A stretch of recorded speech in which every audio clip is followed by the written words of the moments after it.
শান্তাকে তো বাদ দিলে না, ওই নেতাকে ফাঁসিয়ে বিয়েটা না দিলে তো পারতে। ওয়াহিদ কপাল কুঁচকে গোয়েন্দা টিমের কাণ্ড কারখানা দেখছে। শ্যামবর্ণের তাহসিন তখন সাহেব সেজে ঠোঁটে জ্বলন্ত সিগারেট ধরিয়েছে। ওয়াহিদ তাকে ভালো করে পর্যবেক্ষণ করলো। তাহসিন নিজের দিকে ওয়াহিদকে এমন করে তাকিয়ে থাকতে দেখে কপাল কুঁচকে বলল। আপনার যে চরিত্রের সমস্যা আছে এটা মধুমিতা জানে? ওয়াহিদ হতভম্ব হয়ে বলল। বাজে কথা বলবেন না। তাহলে আমার দিকে এভাবে তাকিয়ে থাকার মানে কি? আমাকে কি আপনার গে মনে হয়? আমার বউ আছে, ভুলে যাচ্ছেন বোধ হয়। তাহসিন মাথায় চুল পিছনে ঠেলে দিতে দিতে বলল। বউ তো আমারও আছে, আমি কিন্তু আমার বউ ব্যতীত অন্য কারোর দিকে এভাবে তাকিয়ে থাকি না। ওয়াহিদ চোখ সরিয়ে নিয়ে গলা খাকারি দিল। আপনি নিজেকে নিয়ে একটু বেশি সিরিয়াস মনে হয়। তাহসিন ভ্রু নাচিয়ে সিগারেটের ধোঁয়া ছাড়ল। আপনি তো আবার আমাকে দেখে এমনভাবে তাকাচ্ছিলেন, মনে হলো প্রেমে পড়ে গেছেন। ওয়াহিদ বিরক্ত হয়ে বলল। আমি শুধু ভাবছিলাম আপনি সাহেব সেজে দাঁড়িয়ে আছেন অথচ আপনার জুতোর ফিতা খোলা। কথা হয়েছে আজ হলিহাটে নতুন নতুন মেয়ে আনা হয়েছে। মূলত এদের জোর করেই আনা হয় এখানে। শুধু যে এক জায়গা থেকে তাদের আনা হয় তা নয়, বিভিন্ন গ্রাম থেকে এখনও অবধি এখানে হাজার খানেক মেয়েকে আনা হয়েছে। এখান থেকে বেশ মোটা দামে মেয়েদের বিক্রিও করা হয়। এসবের পিছনে কার হাত থাকতে পারে? উৎসব লেগে আছে পুরো মহলে। তিনতলার দক্ষিণ পাশে এক বিশাল ঘরে নারী নিয়ে মত্ত রমজান সওদাগর। ভালো মানুষের মুখোশের আড়ালে এক নোংরা মুখ লুকিয়ে আছে এই লোকের। যাকে গ্রামের মানুষ সম্মানের উঁচু জায়গায় রেখেছে, সেই মানুষটাই অতি জঘন্য। ঘরের ভিতরটা ভারী হয়ে আছে ধূপ আর মদের গন্ধে। মোটা পর্দা টানা, বাহিরে উৎসবের আলো শব্দ ঢুকতে পারছে না। তিনতলার সেই দক্ষিণ পাশের বিশাল ঘরটা যেন অন্য এক জগৎ, যেখানে হাসি নেই, আছে শুধু দখল আর নিষ্ঠুরতা। রমজান সওদাগর এলিয়ে পড়েছেন নরম গতির উপর। চোখ দুটো আধ খোলা, ঠোঁটে বিকৃত তৃপ্তির রেখা। তার সামনে বসে আছে একটা মেয়ে, নতুন আনা।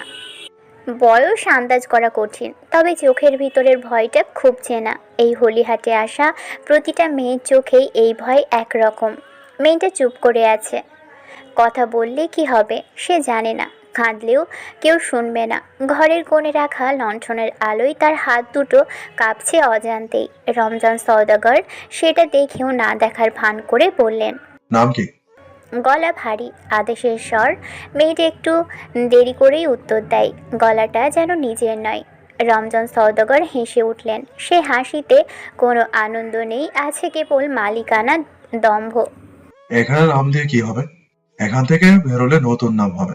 মেয়েটার বুকের ভিতরটা মোচড় দিয়ে ওঠে। সে বোঝে এখানে মানুষ পরিচয় হারায়, দামে রূপান্তরিত হয়। রমজান সওদাগর ধীরে উঠে বসলেন। তার ছায়াটা দেওয়ালে বড় হয়ে পড়েছে। বাহিরে ঢোলের শব্দ, হাসি, আলো সব মিলিয়ে এই ঘরের নীরবতা আরও ভয়ঙ্কর হয়ে উঠেছে। হলিহাটে প্রতিটা উৎসবের রাত এমনই। এই হলঘরের আড়ালেই তৈরি হয় লেনদেনের হিসেব, মানুষের দাম আর ভবিষ্যৎ ধ্বংসের নকশা। আর এই সব কিছুই ঠিক মাঝখানে রমজান সওদাগর, গ্রামের সম্মানিত মানুষ, আর ভিতরে ভিতরে এক নিষ্ঠুর ব্যবসায়ী। কিন্তু সে জানে না এই হলিহাটের প্রতিটা অন্ধকারের ভিতরেই কোথাও না কোথাও জমে উঠেছে আগুন, যে আগুন একদিন এই ঘর, এই মুখোশ সব পুড়িয়ে দিবে। রমজান সওদাগরের চোখে দৃষ্টি ধীরে ধীরে বলতে গেল। আধখোলা চোখ দুটো এবার আর অলস নয়, ভিতরে জমে উঠল হিংস্র লোভ। মুখের কোণে থাকা বিকৃত হাসিটা মিলিয়ে গিয়ে জায়গা করে নিল কঠিন এক নিষ্ঠুরতায়। মেয়েটা পিছিয়ে যেতে চাইল, কিন্তু পিঠে ঠেকল নরম গতি। পালাবার কোনো পথ নেই। ঘরের বাতাসটা যেন আরও ঘন হয়ে উঠল। লণ্ঠনের আলো কেঁপে উঠছে, নাকি মেয়েটার চোখ কাঁপছে বোঝা বড্ড মুশকিল। রমজান সওদাগর কাছে এসে দাঁড়ালেন। তার ছায়াটা মেয়েটাকে ঢেকে ফেলল পুরোপুরি। বাহিরে ঢোলের শব্দ আরও জোরে বাজতে লাগলো, যেন ভিতরের আর্তনাদ ঢেকে দেওয়ার জন্যই এই উৎসব। মেয়েটার ঠোঁট কাঁপলো, কিন্তু কোনো শব্দ বেরোলো না। এখানে শব্দের কোনো মূল্য নেই, এটা সে ইতোমধ্যেই জেনে গেছে। ঘরের দরজা বন্ধ হলো ভারী শব্দে। হলিহাটের আলো আরও উজ্জ্বল হয়ে উঠল। নিচে লোকজন নাচছে, হাসছে, গান বাজাচ্ছে। কেউ জানে না তিনতলার ওই দক্ষিণ পাশের ঘরটাই ঠিক এই মুহূর্তে কি হারিয়ে যাচ্ছে। একটা জীবন, একটা নাম, একটা ভবিষ্যৎ। সময় গড়িয়ে গেল। রাত একটু গভীর হলো। চাঁদটা মেঘের আড়ালে ঢুকে পড়েছে। উৎসবের শব্দ এখন ক্লান্ত। ঢোল থেমে থেমে বাজছে। হাসির আওয়াজ পাতলা হয়ে এসেছে। হলিহাটের গলিগুলোতে ধোঁয়া আর আবর্জনার গন্ধ ভেসে বেড়াচ্ছে। ঘরের ভিতর নিস্তব্ধতা। রমজান সওদাগর আবারও গদিতে এলিয়ে পড়েছে। চোখে তৃপ্তির ছাপ, মুখে সেই পুরনো মুখোশ। সব স্বাভাবিক, যেন কিছুই হয়নি। ঘরের এক কোণে মেয়েটা বসে আছে মাথা নিচু করে, চোখ ফাঁকা, যেন এই শরীরটার ভিতর সে আর নেই। নিজের সবচেয়ে বড় সম্মানটাই আজ বিসর্জন হয়েছে এক নরপশুর ক্ষুধার কাছে। কেমন ঘৃণা হচ্ছে নিজের প্রতি। মনে হচ্ছে পুরো শরীরটা টেনে ছিঁড়ে ফেলতে। দরজার বাহিরে পাহারাদার ফিসফিস করে বলল। অন্য একজন বলল, এই উপরের লোক কারা? এই প্রশ্নটাই হলিহাটের সবচেয়ে ভয়ঙ্কর প্রশ্ন। কারণ রমজান সওদাগর একা নয়। সে শুধু মুখ, পিছনে আছে হাত, মাথা আর পুরো একটা অদৃশ্য জাল। আর রাত যত গভীর হয় এই জাল ততই শক্ত হয়। অন্ধকার যত ঘন হয় আগুনের তাপও তত বাড়ে। রাতের অন্ধকারে আজ বিষণ্ণতা লুকিয়ে আছে বড্ড বেশি। কিশোরী বয়সে বাড়ির বড় বধূ হয়ে পা রেখেছিল আফিয়া। আজ অনেকটা বছর কেটে গেছে বিবাহের। অপরিচিত জায়গাখানা আজ বড্ড চেনা। শুধু অচেনা হয়ে রয়ে গেছে তার স্বামী। খোলা জানালা দিয়ে হাওয়া বইছে। আফিয়া বিয়ের পর পড়াশোনা করছিল বেশ কিছুদিন। তার জন্য মাহাতাব একটা পড়ার টেবিল বানিয়ে দিয়েছিল। আজ সেই টেবিলের সামনে মেয়েটা চেয়ার টেনে বসেছে। হাতে ধরেছে কালো কলম, সামনে সাদা ধবধবে পাতা। সে মুখের সামনে চলে আসা চুলগুলো কানের পিঠে গুজে দিয়ে কলম চালালো। কোত্থেকে শুরু করব ঠিক বুঝে উঠতে পারছি না। হঠাৎ সব রেখে খাতায় কেন লিখতে বসেছি সেটাও জানি না। তবে আজ বড্ড ইচ্ছে করে কাউকে বুকে চেপে রাখা কথাগুলো খুলে বলতে। ইচ্ছে করছে খোলা বইয়ের মতো নিজেকে মেলে দিতে। আজকাল বুকে এত যন্ত্রণা হয়, মনে হয় এই বুঝি আমার প্রাণটাকেও টেনে ছিঁড়ে বের করছে। আচ্ছা, আমার কি জীবনে সুখ কখনো আসবে না? এই দহন নিয়ে মৃত্যু হবে আমার? আমি কি দুনিয়ায় একটু সুখ উপভোগ করতে পারবো না? দিন যত যাচ্ছে তত দুঃখ বাড়ছে। এত দুঃখ রাখার জায়গাটা কোথায়? আফিয়া লেখা থামিয়ে ঠোঁট কামড়ে জানালার বাহিরে তাকালো। বাহিরে চাঁদের আবছা আলোয় আলোকিত চারপাশ। চাঁদের আলোটা জানালার কাঁচ ছুঁয়ে ভিতরে ঢুকছে, কিন্তু সেই আলো আফিয়ার চোখে কোনো উষ্ণতা আনতে পারল না। বুকের ভিতর জমে থাকা ভারটা যেন আরও ভারী হয়ে উঠল। সে আবারও পাতার দিকে তাকালো। কলমটা একটু কেঁপে উঠল, তবুও থামল না। আমি জানি না আমার এই লেখাগুলো কেউ কোনোদিন পড়বে কি না। হয়তো না, হয়তো এই খাতাটাও একদিন পুড়ে যাবে বা হারিয়ে যাবে। কিন্তু লিখতে না পারলে আমি দম বন্ধ হয়ে মারা যাব। এই বাড়ির দেওয়ালগুলো সব শোনে কিন্তু কিছু বলে না। মানুষগুলো দেখে কিন্তু বোঝে না। আর আমি প্রতিদিন একটু একটু করে হারিয়ে যাচ্ছি। আজ ইচ্ছে করছে মায়ের বুকে মুখ গুজে চিৎকার করে কাঁদতে। ইচ্ছে করছে অচেনা শহরে হারিয়ে যেতে। পেছনে ফেলে আসা এত স্মৃতি মস্তিষ্ক থেকে সরছে না। যত সব ভুলে যেতে চাইছি তত আমায় আঁকড়ে ধরছে। আমার সব কিছু থেকে মুক্তি চাই। খোলা আকাশে উড়ে যেতে চাই। চাই আমার কবর যেন অতি শীঘ্রই খোলা হয়। আফিয়া লেখা থামিয়ে ফিসফিস করে বলল, মরণ, তুমি আপন হয়ে বুকে আগলে নাও আমায়। শেষ লাইনটা লিখে আফিয়া খাতাটা বন্ধ করতেই দরজায় হালকা একটা শব্দ হলো। কাঠের গায়ে কারো আঙুলের নরম টোকা। আফিয়া চমকে উঠল। বুকের ভিতর ধক করে উঠল, যেন নিজের গোপন আর্তনাদ কেউ ধরে ফেলেছে। সে তাড়াতাড়ি চোখের কোণ মুছে নিল। খাতাটা টেবিলের ড্রয়ারে ঢুকিয়ে রাখলো। তারপর ধীরে ধীরে দরজার কাছে গেল। কে? গলাটা নিজের কাছেই অপরিচিত শোনালো। দরজার উপাস থেকে মাহাতাবের কণ্ঠ। আমি। আফিয়া দরজাটা খুলল। মাহাতাব দাঁড়িয়ে আছে সামনে। গায়ে দিনের ক্লান্তি, চোখের নিচে হালকা ছায়া। দুজনের চোখাচোখি হলো। মাহাতাব যেন কিছু একটা বলতে গিয়েও থেমে গেল। এত রাগ জাগছুস কেন? মাহাতাব জিজ্ঞেস করলো। গলাটা অস্বাভাবিক নরম। আফিয়া একটু সরে দাঁড়ালো। ঘুম আসছিল না। মাহাতাব ঘরের ভিতর ঢুকলো। টেবিলের দিকে একবার তাকালো, তারপর জানালার দিকে। খোলা জানালা দিয়ে হাওয়া ঢুকছে, পর্দা দুলছে। জানালা খোলা রেখেছো, ঠান্ডা লেগে যাবে। আফিয়া আফিয়া কোনো উত্তর দিল না, শুধু জানালার দিকেই তাকিয়ে রইল। মাহাতাব নিজেই এগিয়ে গিয়ে জানালাটা একটু বন্ধ করে দিল। আফিয়ার কাছে আজকাল নিজেকে ভীষণ তুচ্ছ মনে হয়। এই যে তার স্বামী মাহাতাব, সে দেহের চাহিদা পূরণ হলে আর তাকে মনে রাখে? ভালোবাসা তো অবশ্যই ছিল, ভালোবাসা থেকেই শারীরিক টান তৈরি হয়, কিন্তু শুধু দেহের চাহিদা মেটানোকেই কি ভালোবাসা বলে? সে এগিয়ে গিয়ে বিছানায় বসলো। মাহাতাব শুয়েছে টান টান হয়ে। আফিয়া বলল। কি মনে করে? মাহাতাব চোখ বন্ধ রেখেই বলল। আমার বুকে একটু মাথা রেখে থাকবে আফি? ইচ্ছে করছে না, শুধু একবার। ঘৃণা হয় আমার। তাও কবুল। আফিয়া তবুও পিছু ফিরে একটাবারও মাহাতাবের দিকে তাকালো না। মাহাতাব লম্বা শ্বাস টেনে নিজেকে শান্ত করলো। নিজেই হাত বাড়িয়ে আফিয়াকে টেনে বুকে শক্ত করে জড়িয়ে ধরে নিচু গলায় বলল। যদি আমার মৃত্যু হয় তাহলে আমায় ক্ষমা করো আফি। তোমার দুঃখ ছাড়া কখনো সুখ দিতে পারিনি। আফিয়া চোখ বন্ধ করে বলল। এমন পাপের ক্ষমা হয় না। তুমি করলেই হবে। আফিয়া উত্তর দিল না। তার আর কথা বলতে ইচ্ছে করছে না। একটা সময় যার বুকে মাথা রেখে সারা রাত কাটিয়েছে, আজ সেই মানুষটার বুকে বিষের মতো লাগছে। বাইরে তীব্র বাতাস ছেড়েছে। তাহসিনের ঘরের এক কোণায় ময়ূরী বাচ্চাদের মতো গাল ফুলিয়ে আয়নার সামনে বসে আছে। আয়নায় স্পষ্ট দেখা যাচ্ছে সে একটু মোটা হয়েছে, আগে যে শরীরটা একটু ভার হয়েছে। তাহসিনের দাদি এই নিয়ে বড্ড জ্বালিয়েছে তাকে। লজ্জায় মেয়েটা দাদির সামনে এখন যেতেও চায় না। সে আলমারি খুলে সেখান থেকে একটা হালকা গোলাপি রঙের শাড়ি বের করলো।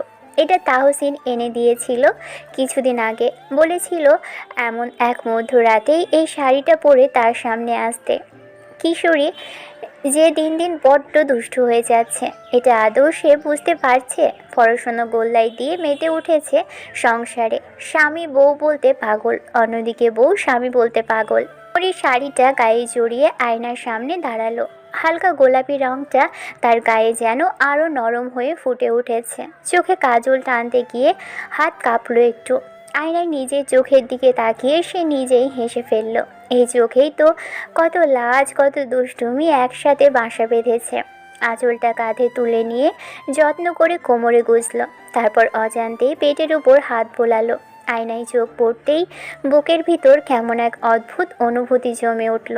সে কি সত্যিই মোটা হয়েছে, নাকি ভিতরে ভিতরে অন্য কিছু বদলাচ্ছে?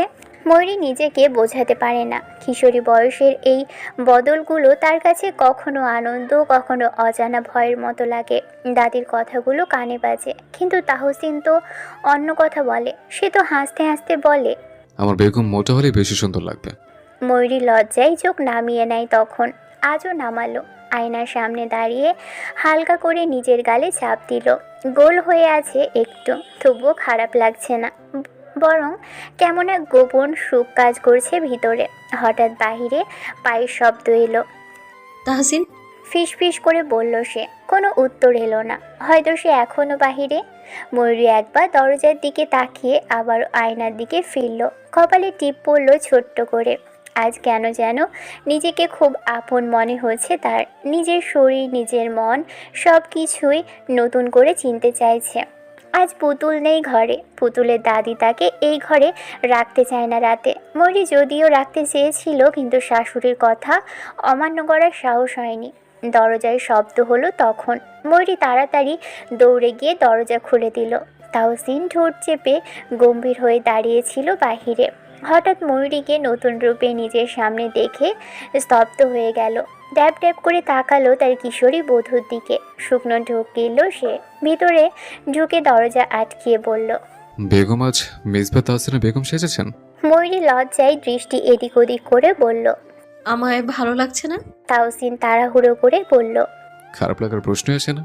হুট করেই তাহসিন ময়ূরীকে পাজা কোলে তুলে নিয়ে পালঙ্কের নিকট এগিয়ে যাওয়ার চেষ্টা করলে ময়ূরীর নাক সিটকে বলল, বাইরে থেকে এসেই বাথরুম শুরু করেছেন, পরিষ্কার হয়ে আসুন আগে। তাহসিন অধৈর্য হয়ে বলল। একসাথে হব। ময়ূরী চোখ নামিয়ে দরজার দিকে তাকিয়ে থাকলেও তার দৃষ্টি ক্রমে জানালা থেকে ঘরে ফিরে আসে। ময়ূরীর শরীর অজান্তেই কেঁপে ওঠে। শ্বাসের শব্দ হৃদয়ে টোকা। একরকম নীরব তৃষ্ণা। ঘরটা যেন তাদের জন্য একটা আলাদা জগৎ হয়ে উঠেছে। মৌরি চোখ বন্ধ করে শুধু তাহসিনের নিঃশ্বাস অনুভব করছিল। তার হাতের স্পর্শে ঘ্রাণে মিশে যায় গরম তাপ। হাতে হাত রেখে কপাল ঠেকিয়ে এক নিঃশব্দ বন্ধনে আবদ্ধ হয় তারা। ঘরটা নিস্তব্ধ। জানালা দিয়ে ঢোকা চাঁদের আলো তাদের দেহের ছায়া খেলায় মিশে যাচ্ছিল। তাহসিনের হাত আলতো করে ময়ূরের গালে চলে আসে। ময়ূরের বুক ধীরে ধীরে হালকা হয়, হৃদয় একরকম দ্রুত কিন্তু শান্ত স্বরে ঢুকছে। তাদের শ্বাস, স্পর্শ, ঘ্রাণ সব কিছুই একরকম একীভূত হয়ে যায়। ময়ূরী জানে এই মুহূর্তে তার শরীর ও মন একেবারে তাহসিনের কাছাকাছি। ঘরে আড়াল, রাতের নিস্তব্ধতা, চাঁদের আলো সবই তাদের নীরব মিলনের সাক্ষী। তারা একে অপরকে কাছে টানে। হাত, বাহু, শরীর সব কিছু দিয়ে এক অন্তরঙ্গ সংযোগ তৈরি হয়। বাহিরে বাতাস বইছে, চাঁদ আকাশে অর্ধেক লুকিয়েছে, কিন্তু এই কোণে তাদের পৃথিবী শুধুই একে অপরের। শুরুটা ছিল এক রোমাঞ্চ, এখন তা ক্লান্ত অথচ গভীর ঘনিষ্ঠতার রূপ নিয়েছে। রাত তখন গভীর, তখন তাহসিন এবং তার বেগম সজাগ। তাহসিন সিগারেট ধরিয়েছে ঠোঁটে, ময়ূরের শরীর গুটিয়ে শুয়ে আছে তাহসিনের শরীর ঘেঁষে। আগে যেমন তাহসিন ময়ূরীর থেকে কথা লুকোতো, এখন সেই ভুলটা সে করে না।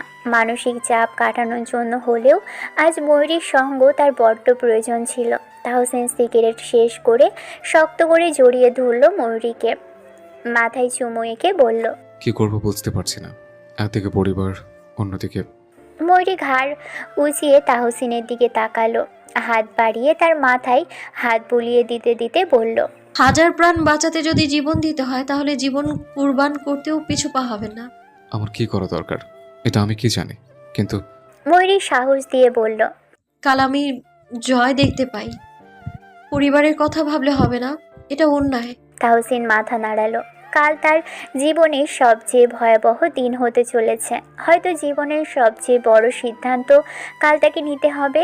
ময়ূরী কথা এড়িয়ে গিয়ে তাহসিনের খালি বুকে নাক ঘষে বলল, আপনার মেয়ে আজ কি আবদার করেছে জানেন? তাহসিন বলল, কি বলেছে? তার একটা ভাই চাই। তাহসিন ঠোঁট টিপে হাসলো, বলল, আর আমার একটা রাজকন্যা। সওদাগর বাড়ির বিশাল অট্টালিকা, যে বাড়ির প্রতিটি ইটে আভিজাত্য আর ঐতিহ্যের আস্ফালন। এই অতিকায় রাজপ্রাসাদের ছোট বউ হয়ে যেদিন ময়ূরী পা রাখলো সেদিন অনেকেই বাঁকা চোখে তাকিয়েছিল। অঢেল প্রাচুর্যের এই ভিড়ে ময়ূরী ছিল এক চিলতে সাদা মাটা রোদ্দুরের মতো, যেখানে দামি ঝাল লণ্ঠনের নিচে হীরের গয়নায় ঝিলিক চলে, সেখানে ময়ূরী কেবলই একজোড়া কাঁচের চুড়ি আর সুতি শাড়িতেই নিজের স্বাচ্ছন্দ্য খুঁজে নেয়। বাড়ির বড় কর্ত্রী যখন আভিজাত্যের পাল্লায় সম্পর্কের ওজন মাপেন, ময়ূরী তখন রান্নাঘরে কাজের মানুষের সাথে হাসি মুখে গল্প জুড়তে ব্যস্ত। তার কাছে সংসার মানে কর্তৃত্ব নয়, বরং সবাইকে এক সুতোয় বেঁধে রাখা।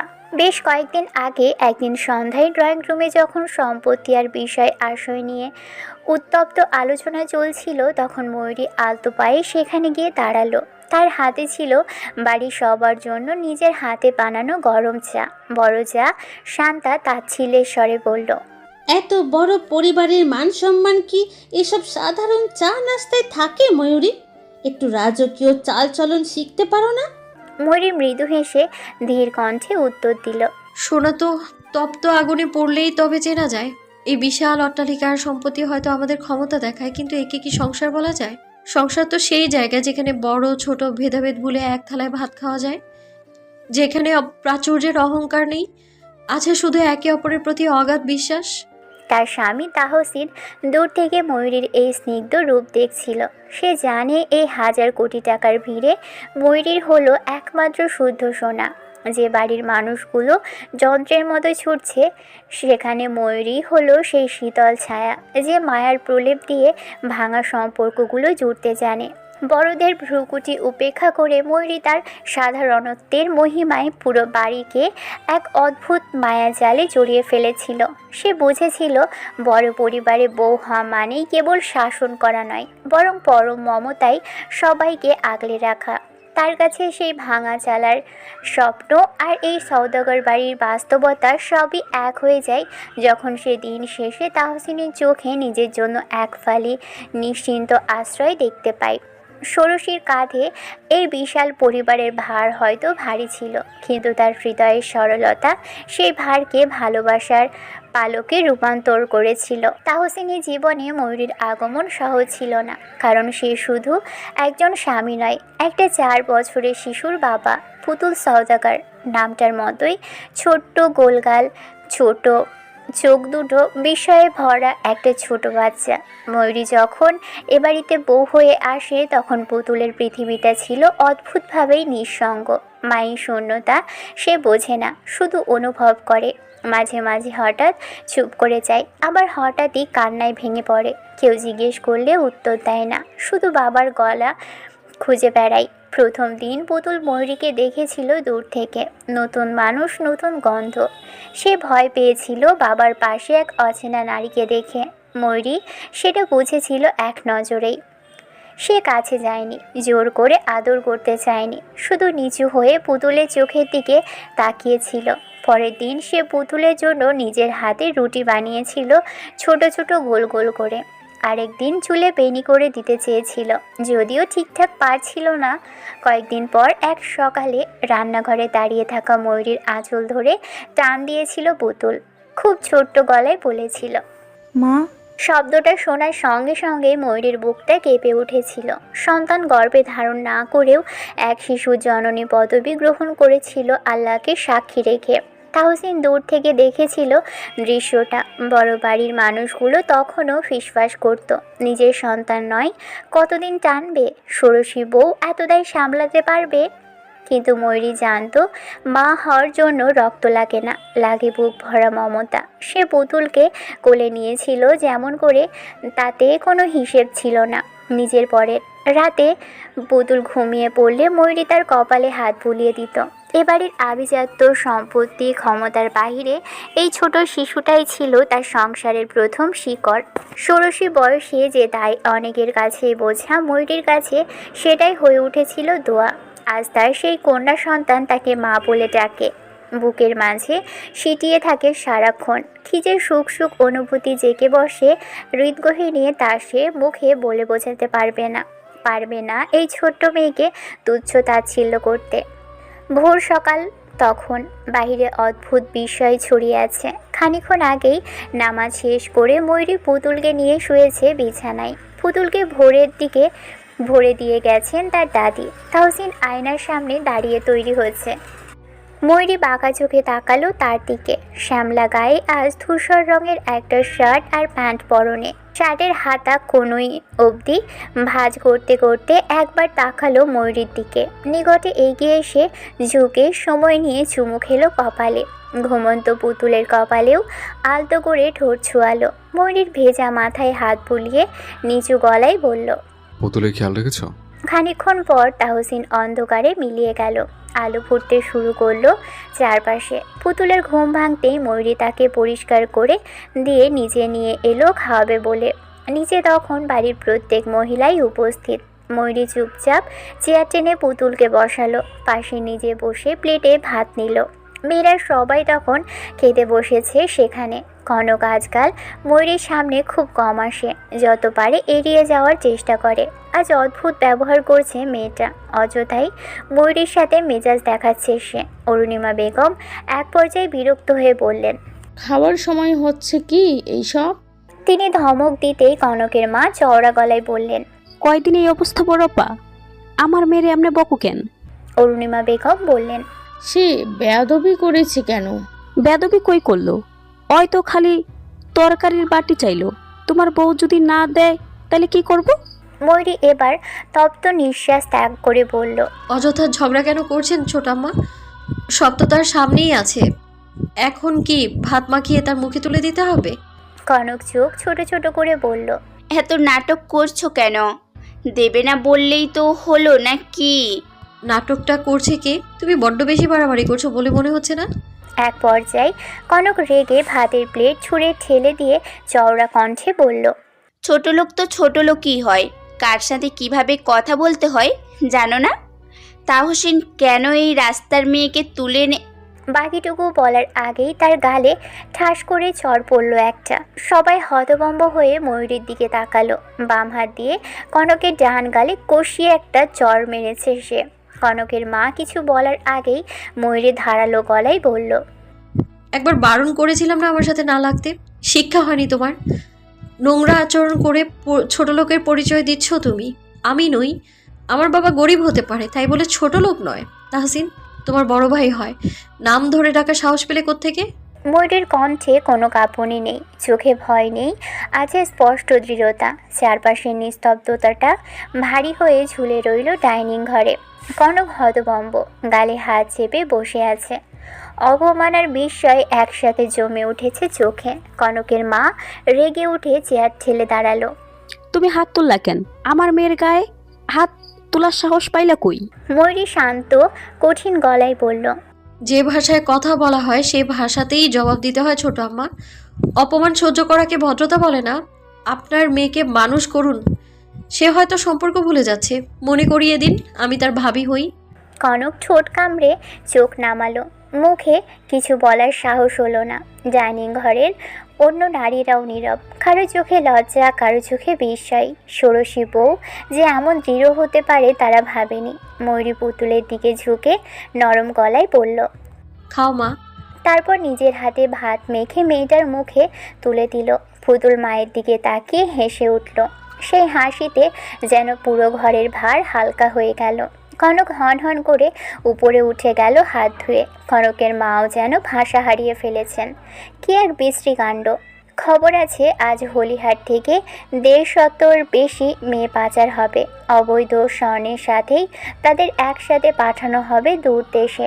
সারাদিন কেটে গেছে বাহিরেই। বেশ্যালয়ের বিশাল বড় আঙিনায় 7টা গাড়ি এসেছে আজ। মেয়েদের তৈরি করা হচ্ছে নিলামে ওঠানোর জন্য। যার যত দাম তত বেশি লাভ। বেশ্যালয়ের ভিতরের বাতাসটা আজ ভীষণ ভারী, কেবল গরমে নয়, ভারী মানুষের আত্মশ্বাসে, ভয় আর অসহায়তার গন্ধে। বিশাল আঙিনার এক পাশে লোহার গেট বন্ধ, অন্য পাশে বিশাল বড় মহলের মধ্যে সারি সারি ঘর। প্রতিটা ঘরের ভিতর বসে আছে ভাঙা চোখের মেয়েরা। কেউ কিশোরী, কেউ সদ্য যৌবনে পা দেওয়া, আবার কেউ কারো মা হওয়ার বয়সে পৌঁছে গেছে। তবু এখানে সবার পরিচয় একটাই, পণ্য।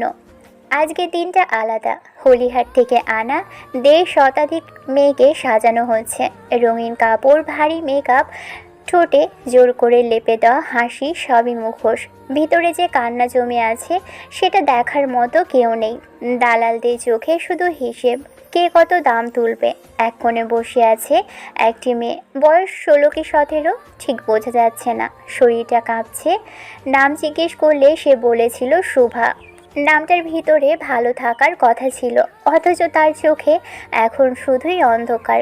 গ্রাম থেকে আনার সময় বলেছিল কাজ দিবে, শহরে ভালো জীবন। সেই ভালো জীবনের প্রথম সকালেই তাকে এখানে এনে ফেলা হয়েছে। কাপড় বদলাতে গিয়ে সে বারবার আঁচল টেনে বুক ঢাকছে, যেন লজ্জা এখনও তাকে ছাড়েনি। এক দালাল এসে বিরক্ত গলায় বলে উঠল, এই মেয়ে, এত কাঁপাকাঁপি করছিস কেন? হাস, নিলামে গেলে হাসতে হয়। প্রভা ঠোঁট কাঁপিয়ে হাসার চেষ্টা করল, সঙ্গে সঙ্গে চোখের কোণ দিয়ে এক ফোঁটা জল গড়িয়ে পড়ল। কেউ সেটা মুছিয়ে দেয়নি। এখানে কান্নার দাম নেই। আঙিনার মাঝখানে কাঠের মঞ্চ তৈরি, একে একে মেয়েদের দাঁড় করানো হচ্ছে। নাম, বয়স, গুণ সব উচ্চস্বরে বলা হচ্ছে, যেন তারা মানুষ নয়, গরু ছাগল। এটা নতুন গ্রামের। শরীর টান টান, দাম হাঁকা শুরু হয়, হাত ওঠে, শব্দ ওঠে, টাকার হিসেব বাড়ে। শুভার কানে সব শব্দ ঝাপসা লাগছে। অদ্ভুত হলেও সেখানে আজ পুলিশ সদস্যদের মধ্যে অনেকেই উপস্থিত। লীলা খেলায় মেতেছে সব। ভালো মুখোশের আড়ালে এক আস্ত নরপশু লুকিয়ে আছে। বিশাল বাড়ি 3 তলার এক আলিশান ঘরের বিশাল জানালা দিয়ে এই দৃশ্য দেখছেন একজন লোক। বয়স হয়েছে, মুখে চামড়াও ঝুলে গেছে প্রায়। বিশাল ঘরের ভিতর আলো আঁধারির খেলায় লোকটার মুখটা স্পষ্ট বোঝা যাচ্ছে না। চোখ দুটো অস্বাভাবিক শান্ত, অথচ ভিতরে জমে থাকা কোনো এক পুরনো হিংস্রতার ছায়া স্পষ্ট। জানালার পাশে দাঁড়িয়ে তিনি নিজের আঙিনার দৃশ্য দেখছেন। ঠিক যেমন কেউ পোকা পতঙ্গের লড়াই দেখে আনন্দ পায়। বাইরে থেকে একটা লোক এলো ঘরের ভিতর, জানালো মেয়েদের তৈরি করা হয়েছে এবং স্বর্ণে চালানো। তিনি মাথা নেড়ে প্রস্থান করতে বললেন লোকটাকে। সব কিছু তখনও আপাত দৃষ্টিতে স্বাভাবিক গতিতেই চলছিল। নিলামের মঞ্চে আলো ঝলমল করছিল, দালালদের ব্যস্ত পায়ের শব্দে আঙিনা মুখর। হিসেবের খাতা খুলে বসেছে কেউ কেউ, কেউ কেউ আবার স্বর্ণের চালান ঠিকঠাক আছে কিনা তা নিশ্চিত করতে ব্যস্ত। চারপাশে এক ধরনের আত্মতৃপ্ত নির্লজ্জতা ভাসছিল, যেন এখানে যা হচ্ছে সেটাই নিয়ম, সেটাই নিয়তি। ঠিক সেই মুহূর্তে পরিবেশের ছন্দটা আচমকা ভেঙে পড়ল। লোহার গেটের বাহিরে হঠাৎ ভারী বুলেটের শব্দ শোনা গেল। মুহূর্তের মধ্যেই আঙিনার চারদিক থেকে ঘিরে ধরল একদল সশস্ত্র লোক। কারো পরনে সাধারণ পোশাক, কারো চোখে কঠিন পেশাদার সতর্কতা। এতক্ষণ যারা দর্শক সেজেছিল তারাই এবার নিজেদের পরিচয় প্রকাশ করল। গোয়েন্দা টিমের নিখুঁত পরিকল্পনায় পুরো এলাকা এক নিমেষেই নিয়ন্ত্রণে চলে এলো। হইচই শুরু হলো তৎক্ষণাৎ। দালালদের মুখের রং বদলে গেল। কেউ পালানোর চেষ্টা করলো, কেউ গলির ভিতর ঢুকে পড়তে চাইলো, কিন্তু প্রতিটি পথ আগেই আটকানো ছিল। আঙিনার মাঝখানে তৈরি হওয়া মঞ্চটা হঠাৎই পরিণত হলো অপরাধের সাক্ষ্যস্থলে। দাম হাঁকার শব্দ থেমে গিয়ে জায়গা নিল আতঙ্ক আর বিশৃঙ্খল চিৎকার। মেয়েরা ভয়ে জড়সড় হয়ে একত্রিত হয়েছে। এতদিন যে গেট তাদের বন্দিত্বের প্রতীক ছিল, সেই গেটটাই এবার মুক্তির সম্ভাবনায় কেঁপে উঠছিল। উপরতলা জানালায় দাঁড়িয়ে থাকা লোকটার অস্বাভাবিক শান্ত মুখে প্রথমবারের মতো ফাটল ধরল। চোখের স্থিরতা ভেঙে গিয়ে সেখানে জমে উঠল অস্থিরতা। এতদিনের সাজানো পরিকল্পনা, ক্ষমতার অহংকার, সব কিছু এক মুহূর্তেই তাসের ঘরের মতো নড়বড়ে হয়ে উঠল। গোয়েন্দা দলের তৎপরতায় পুরো বাগান, ঘর, গোপন কক্ষ একে একে তল্লাশি হতে লাগলো। অবৈধ স্বর্ণের চালান, কাগজপত্র, হিসেবের খাতা সব কিছুই আলোর নিচে আসতে শুরু করলো। এতদিন যে অন্ধকার নির্ভয়ে বেড়ে উঠেছিল, সেই অন্ধকার আজ প্রথমবার আলোর মুখোমুখি দাঁড়িয়েছে। আঙিনার বাতাস তখনও ভারী, তবে সেই ভারের ভিতর লুকিয়েছিল এক ধরনের কাঁপা কাঁপা স্বস্তি। কান্না, ভয় আর অবিশ্বাসের মাঝখানেই জন্ম নিয়েছিল মুক্তির ক্ষীণ আশা। যে জায়গাটা এতক্ষণ ছিল মানুষের বাজার, সেই জায়গাটাই ধীরে ধীরে পরিণত হয়েছিল অপরাধের শেষ অধ্যায়ে। পুরো মহল যখন গোয়েন্দা টিম ঘিরে ধরেছে, তখন গোয়েন্দা অফিসার নোমান তাহির 3 তলার সেই বিশাল আলিশান ঘরের সামনে হাতে বন্দুক নিয়ে দাঁড়িয়ে আছে, অস্থির মন নিয়ে। শুকনো ঢোক গিলে দরজা ধাক্কা দিতেই সামনে 2 জন লোককে দেখতে পেল সে। যে 2 জন দরজা ধাক্কার শব্দ শুনে আতঙ্কিত হয়ে পিছু ফিরে তাকিয়েছে। নোমান অবিশ্বাস্য চোখে তাকালো সেই 2 লোকের দিকে। ভিতরে দাঁড়িয়ে থাকা 2 জন লোকও যেন তাকে দেখে হতভম্ব। ভিতরে সেই লোকের মধ্যে উপস্থিত ছিলেন রমজান সওদাগর। তিনি দরজার দিকে তাকিয়েই কাঁপা গলায় বললেন, হ্যাঁ, এতদিন যারা নৌমান তাহির কে জানতে চেয়েছিলেন, সেই নৌমান তাহির রহমান সওদাগরের ছোট পুত্র মিসবাহ তাহসিন সওদাগর। এই বিশাল কেস তার ঘাড়ে এসেছিল বলেই নিজ গ্রামে এসেছিল পরিচয় গোপন করে। নিজের গোয়েন্দা অফিসার হয়েও ঘুণাক্ষরেও টের পায়নি নিজের পরিবারের সাথে জড়িত। সে বুঝতে পেরেছিল এর সাথে চাচা জড়িত আছেন, কিন্তু পাশে দাঁড়ানো লোকটা, তিনি কি করে? তাহসিনের অবিশ্বাস্য চোখে আজ পানি চিকচিক করছে লজ্জায়। সে কম্পিত গলায় উচ্চারণ করল, দাদা, আপনি কি করে এসবে? বলতে বলতেই তাহসিনের গলা ধরে এলো। বোরহান সওদাগর নাতির এহেন রূপ দেখে হতবাক হয়ে দাঁড়িয়ে রইলেন। মুহূর্তেই ঘর ভরে গেল অফিসার দিয়ে। হ্যান্ডকাপ পরানো হলো তাদের হাতে। দরজার সামনে সখী হেলান দিয়ে দাঁড়িয়েছিল। ঠোঁটের কোণায় এক অদ্ভুত নরম হাসি খেলে গেল তার। গায়ের শাড়ির আঁচল মুড়িয়ে বলল, বাপ কখনোই বাপকেও ছাড়ে না। কি অদ্ভুত না, আজ নিজের নাতির সামনে মাথা নিচু করে দাঁড়ানোর সাহসটুকুও নেই। রমজান সওদাগর সুকিকে উপেক্ষা করে তাহসিনকে বললেন। তাহসিন ধীর পায়ে গিয়ে দাদার রাজকীয় চেয়ারে বসে মাথা ঝুঁকিয়ে ফ্লোরে দৃষ্টি রেখে বলল, তাহলে আমার ভাইকে খুন করেছে কে? কে আফিয়া ভাবির বাবাকে খুন করেছে? কিভাবে বিশাল পাপিষ্ঠ সাম্রাজ্যের মাথা আপনার এই নোংরা খেলায় মেতে আমার ভাইয়ের জানটাও ছিঁড়ে খেয়েছেন, এতিম করেছেন আমার মেয়েকে, হাজার নারীর জীবন ধ্বংস করে বলেছেন তেমন কিছুই না। বোরহান সওদাগর শুকনো ঢোক গিলে গম্ভীর গলায় বললেন, না জেনে শুধু শুধু দোষারোপ করছো কেন? তাহসিন দাদার চোখের দিকে তাকালো। সব উত্তর যেন আজ তাহসিনের চোখে ভেসে উঠেছে। তাহসিন তাদের হাতের দিকে তাকালো, যেখানে হ্যান্ডকাপ লাগানো হয়েছে। সে দৃষ্টি ফিরিয়ে নিল। তীব্র ঘৃণায় গলার কণ্ঠস্বরও কেঁপে উঠল এবার। আমার ভাইয়ের সাথে সাথে তার নিষ্পাপ স্ত্রীকেও মেরেছেন আপনারা। আপনাদের এই পাপ সম্পর্কে ভাইয়া জেনেছিল বলে পথের কাটে ভেবে নিজের রক্তকে খুন করতে দুবার ভাবেননি আমার এই ফুলের মতো ফুটফুটে মেয়েটার ভবিষ্যৎ কি হবে, মা বাবা ছাড়া কি করে বড় হবে সে। তাহসিনের চোখ দুটো লাল হয়ে উঠল। গাল বেয়ে গড়িয়ে পড়া অশ্রুগুলো আর লুকোবার চেষ্টা করলো না সে। কণ্ঠ ভারী হয়ে এলো, তবুও থামলো না। আপনারা জানেন দাদা, ওর স্বপ্ন কি ছিল? একটা শান্ত সংসার, নিজের মেয়েকে বুকে নিয়ে নির্ভয় বাঁচা। কিন্তু আপনাদের লোভ, ক্ষমতা আর পাপের ভারে সবকিছু চাপা পড়ে গেল। আমার ভাইয়ের শুধু রক্তের সম্পর্ক না, আমার ছায়া ছিল। আর আজ সেই ছায়াটুকু আপনারাই কেড়ে নিয়েছেন। একজন আদর্শ পুলিশ অফিসারের সাথে সাথে বিনা দোষে তার স্ত্রীকেও খুন করেছেন। আপনাদের কি একটু বুক কাঁপেনি? এই যে আজ হাজে হাজে নারীকে দিয়ে দেহ ব্যবসা করাচ্ছেন, আপনাদের কি লজ্জা করছে না? বাড়িতে বউ বাচ্চা তো আপনাদেরও আছে, তারা। তাহসিন কথা থামালো। রমজান সওদাগর এবার আর চোখ তুলে তাকাতে পারলেন না, মাথা নিচু করে দাঁড়িয়ে রইলেন। তাহসিন আজ মনকে শক্ত করে খুব বড় একটা সিদ্ধান্ত নিতে বাধ্য হলো। আজ দাদা এবং চাচাকে অ্যারেস্ট করার পর হয়তো তাদের মৃত্যুদণ্ড দেওয়া হবে, কিংবা আজীবন জেলে সেই চার দেওয়ালের মাঝে পচে গলে মরতে হবে। তাহসিন এখনও সেই মহলে উপস্থিত। দাদার সাথে আজও অনেকেই যুক্ত আছেন যারা রাজনীতির সাথে জড়িত। এর আগেও তাহসিন বেশ কয়েকজন নেতাকে অ্যারেস্ট করেছিল, শুধু প্রমাণ পাচ্ছিল না এতদিন। আজ যখন প্রমাণ হাতের মুঠোয়, তখন পুরো পৃথিবী অন্যদিকে।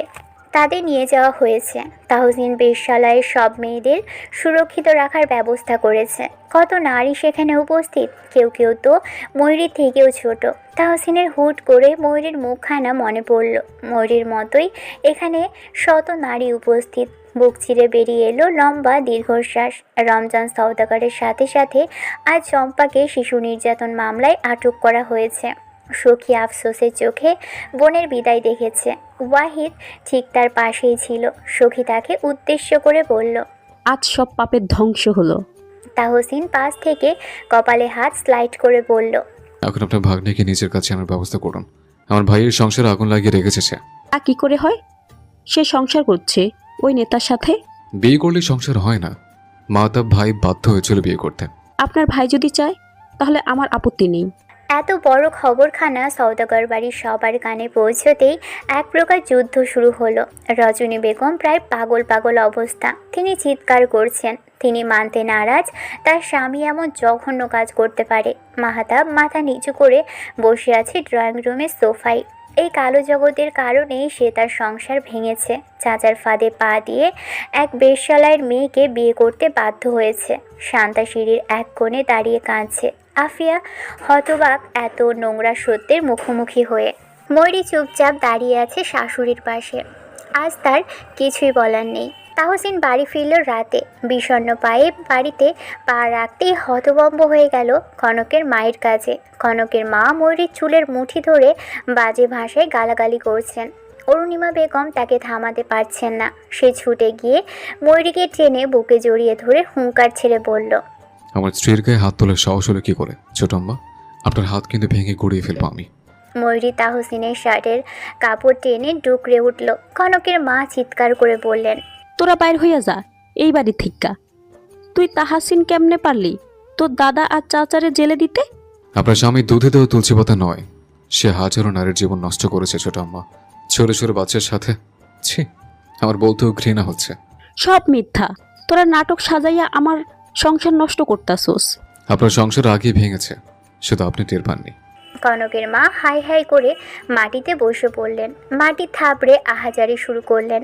রজনী বেগম স্তব্ধ হয়ে গেছেন ততক্ষণে। তাহসিন আর চোখে সেদিকে তাকিয়ে মাহতাবের দিকে তাকালো। পুরো বাড়িটা কেমন ভেঙে গুড়িয়ে গেছে এক মুহূর্তেই। ড্রয়িং রুম ভর্তি বাড়ির প্রত্যেকটা সদস্য। তাহসিন শুকনো ঢোক গেলে ময়ূরীর মাথায় হাত বুলিয়ে ফিস ফিস করে বলল, কেঁদো না। তাহসিন তাকে রেখে দাদির কাছে গিয়ে বসলো ফ্লোরে। রজনী বেগম সোফায় বসেছিলেন ক্লান্ত শরীর নিয়ে। তাহসিন খুব শান্ত গলায় বলল, তুমি তো অন্যায় মানো না, তাই না দাদি? নারী পাচার থেকে শুরু করে জোর করে তাদের দিয়ে দুই ব্যবসব্দি করিয়েছে তারা। আমারও তো সন্তান আছে দাদি, আমার একটা মেয়ে আছে। আমি কখনো চাইবো না আমার মেয়ের সাথে ভবিষ্যতে এমন নোংরা কিছু হোক। আমার মতো ওই মেয়েদেরও তো পরিবার আছে বলো। আমি প্রথমে বিশ্বাস করিনি দাদা এসবে জড়িত থাকতে পারে। তাহসিন কথা শেষ করার আগেই রজনী বেগম এক অবাক কাণ্ড ঘটিয়ে বসলেন। আজ এই প্রথম তিনি তাহসিনকে থাপ্পড় মারলেন। রাগে তার শরীর কাঁপছে। ময়ূরী আঁচল চাপল মুখে। অরুণিমা বেগমের কণ্ঠ ছিটকে বের হলো শব্দ, আম্মা। রজনী বেগম রাগে থরথর করে কাঁপছিলেন। তাহসিন দীর্ঘশ্বাস ফেলল। দাদি এবার বিষের মতো বাক্য বের করলেন মুখ দিয়ে। তুই আমার কেউ না, তোর লগে আজকের পর থেকে আমার কোনো সম্পর্ক নাই। হয় তুই এই বাড়ি থেকে তোর বউ বাস্তা নিয়ে বাইর হবি, নইলে আমার লাশ ভাই হইব। তাহসিন করুণ স্বরে বলল। পর করে দিচ্ছ দাদি? রজনী বেগম মুখ ফিরিয়ে নিয়ে বললেন, পর তো পরই হয়, পর কোনোদিন আপন হয় নাকি? তাহসিন মাথা নেড়ে উঠে দাঁড়ালো, চোখের পানি মুছে বলল, সেই তো, পর কোনোদিন আপন হয় না। ছোট পুতুল ভয়ে গুটিয়ে দাঁড়িয়েছিল আফিয়ার কাছে। এবার গুটি গুটি পায়ে বাবার নিকটে এগিয়ে এসে তাহসিনের এক পা জড়িয়ে ধরল। বড় রানী তোমাকে মেরেছে বাবা, ব্যথা পেয়েছো তুমি? তাহসিন ঝুঁকে মেয়েকে কোলে নিয়ে মাথায় চুমু এঁকে বলল। না আম্মা। অরুণিমা বেগম কাতর গলায় বললেন, যেন না তাহসিন, তুমি ছাড়া আমার কেউ নেই। তাহসিন ছলছলে চোখে মায়ের দিকে তাকিয়ে বাচ্চাদের মতো আবদার করে বলল, আমার সাথে চলো না মা, যাবে আমার সাথে?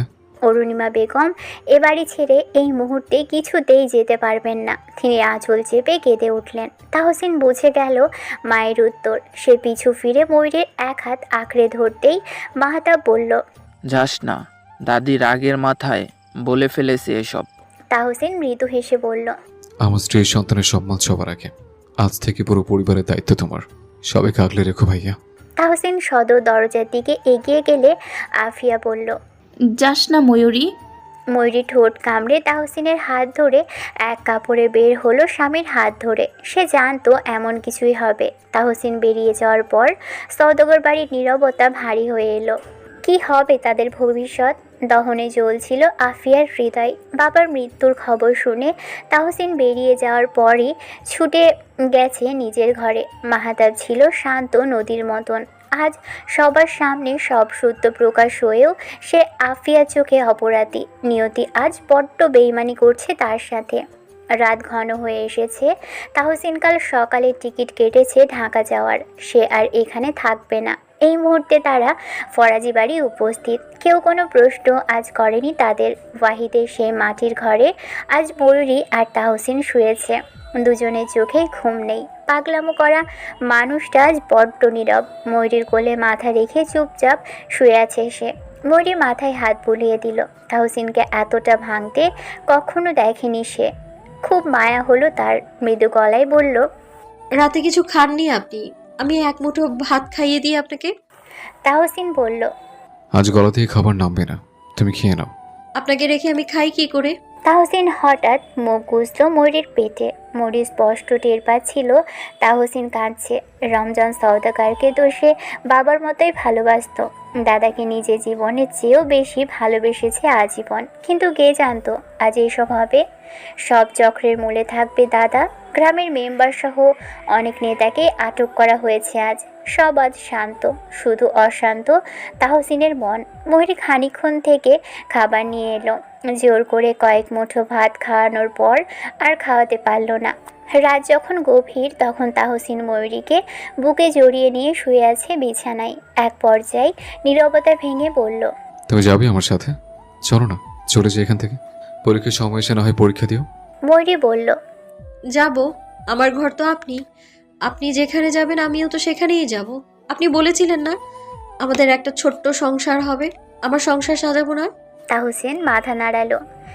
ভোরের আলো ফোটার আগেই তাহসিনরা বাসে উঠেছে। আজ সাথে ফাহাদ আছে। মধু বেশ কিছুদিন আব্বার সাথে থাকবে এখানে। চাচি বলেছেন বক্কর ফরাজির দেখাশোনার দায়িত্ব তার। খাওয়া দাওয়া নিয়ে চিন্তা যেন কেউ না করে। ময়ূরী বাসের জানালা দিয়ে বাহিরে তাকালো। তারা গ্রাম ছাড়িয়েছে বেশ খানিকক্ষণ আগে। আবার কবে এখানে আসা হবে তা জানা নেই। শেষবার আসার আগে একটাবার শাশুড়ির সাথে দেখা হলো না। আফিয়ার হাত ধরে বলা হলো না তুমি ভালো থেকো। তাহসিন হাত বাড়িয়ে কাছে টেনে নিল তাকে। ময়ূরীর কপালে কপাল ঠেকিয়ে ফিস ফিস করে বলল, মাঝে মাঝে রক্ত সম্পর্কে কেবল একগুচ্ছ পরিচয় বহন করে, কিন্তু মানসিক শান্তি আর সম্মান যখন হারিয়ে যায় তখন বিচ্ছেদই হয়ে ওঠে একমাত্র মুক্তির পথ। কিছু বিদায় খুব যন্ত্রণাদায়ক হলেও অপরিহার্য, কারণ বিষাক্ত কোনো ছায়ার নিচে বেঁচে থাকার চেয়ে একাকী পথ চলা অনেক বেশি সম্মানের। চারপাশটা স্বর্ণের মতো চিকচিক করছে তখন। এখন দুপুর গড়িয়ে বিকেল নেমেছে। দুপুরে ঢাকায় পৌঁছেই ময়ূরী বিছানায় লেপ্টে গিয়েছিল কিছু না খেয়ে। সবে মাত্র ঘুম থেকে উঠতেই পাশ থেকে জাপটে ধরল তাহসিন। ময়ূরী ভয়ে বুকে থুথু দিয়ে বলল, আপনি এখনো শুয়ে আছেন কেন? গোসল করেছেন? তাহসিনের ঠোঁটে দুষ্টু হাসি। সে ময়ূরীর নাকে নাক ঘষে ফিস ফিস করে বলল, চলো একসাথে যাই। ময়ূরী ধরফড়িয়ে উঠে বসল। তাহসিনের সাথে যাওয়া মানে মহাবিপদ। সে বিছানা থেকে নেমে কোমরে আঁচল গুজল। পাক্কা গিন্নির মতো কোমরে হাত রেখে চোখ পাকিয়ে বলল, বাচ্চারা কিছু খায়নি, বাজারে যাবেন কখন? তাহসিন বলল, বেগম সাহেবা, অফিসের লোক বাজার করে দিয়ে গেছিল সকালে, আর আপনার কষ্ট করে এখন রান্না করতে হবে না। তাহলে খাবো কি আমরা? আমি করেছি সব। ময়ূরী স্তব্ধ হয়ে খানিকক্ষণ তাকিয়ে রইল। ছোট্ট একটা জীবনে কত সুখ তার। লোকটার মনের অবস্থা ভালো নয়, তবুও তার কষ্ট হবে বলে নিজেই ক্লান্ত শরীর নিয়ে রান্না করেছে। মায়া হলো তার। দুহাত সামনে বাড়িয়ে দিতেই তাহসিন গাল ভরে হাসল। এগিয়ে এসে জড়িয়ে ধরল ছোট্ট বউকে। ময়ূরী বলল, আমরা কি ঠিক করেছি? তাহসিনের উত্তর আসে বেশ কিছুক্ষণ পর। ওসব তুচ্ছ ব্যাপার। তোমার স্বামীর এই মুহূর্তে বউ সন্তান ছাড়া আছে বাকে? আম্মাকে নিয়ে আমার চিন্তা নেই। তিনি সওদাগর বাড়ি সবসময় মাথা উঁচু করে প্রতিবাদী নারী হয়েই থেকেছেন। ময়ূরী নিচু চোখে তাকিয়ে দুহাতের মুঠোয় তাহসিনের মুখ ধরে বলে, কষ্ট হচ্ছে না আপনার? পরিবার ছাড়া থাকতে কেমন লাগে সেটা তো আমি জানি। তাহসিন কিছুক্ষণ স্তব্ধ হয়ে রইল। বিকেলের সেই সোনালি আলো তার তামাটে মুখে এসে পড়েছে। ময়ূরীর নরম হাতের স্পর্শে তার চোখের কোণে জমে থাকা অদৃশ্য এক চিলতে জল যেন মুহূর্তেই বাষ্প হয়ে উড়ে গেল। সে আলতো করে ময়ূরীর কপালে নিজের কপাল ঠেকিয়ে খুব নিচু স্বরে বলল, কষ্ট হয় ময়ূরী, খুব কষ্ট হয়। শেকড় ঠেরার ব্যথা তো আর মিথ্যে নয়, কিন্তু সেই শেকড়ে যদি কেবল বেশি থেকে থাকে তবে তা আঁকড়ে ধরে মরে থাকার চেয়ে তপ্ত রোদে নিজের এক চিলতে জমিতে দাঁড়িয়ে থাকা অনেক বেশি শান্তির। সওদাগরের বাড়িতে আমার প্রাচুর্য ছিল, কিন্তু প্রশান্তি ছিল না। প্রার্থনা যখন এক চিলতে প্রাপ্তি খুঁজে মরে, পৃথিবী তখন শূন্য থালা বাড়িয়ে দিয়ে বলে ধৈর্য ধরাই শ্রেয়। তাহসিন ময়ূরীর কোমরে দুহাত বেষ্টন করে তাকে আরও একটু নিবিড়ভাবে কাছে টেনে নিল। তারপর তার চোখের দিকে তাকিয়ে এক অমোঘ সত্যের মতো করে বলল, শোনো গিন্নি, পরিবার মানে কেবল একে ছাদের নিচে থাকা কিছু রক্তের সম্পর্ক নয়। পরিবার মানে হলো এমন এক নিরাপদ আশ্রয় যেখানে পৌঁছালে সারাদিনের সব ক্ষত আর ক্লান্তি মুহূর্তে মিলিয়ে যায়। একগুচ্ছ হাহাকার মাকে রাজপ্রাসাদের চেয়ে এক মুঠো ভালোবাসা মাখে ছোট ঘরটি আমার কাছে অনেক দামি, কারণ আমার সেই আশ্রয়ের নাম হলো তুমি আর আমাদের এই ছোট্ট পৃথিবী। ময়ূরী আর কিছু বলতে পারল না। ময়ূরীর বুকে মাথা রাখল তাহসিন। বাইরে চড়ুই পাখিরা তখনও কিচিরমিচির করছে। ময়ূরীর মনে হলো এই মানুষটা হয়তো অনেক বড় এক পরিচয় বিসর্জন দিয়ে এসেছে, কিন্তু বিনিময়ে সে খুঁজে পেয়েছে এক প্রকৃত ঠিকানা।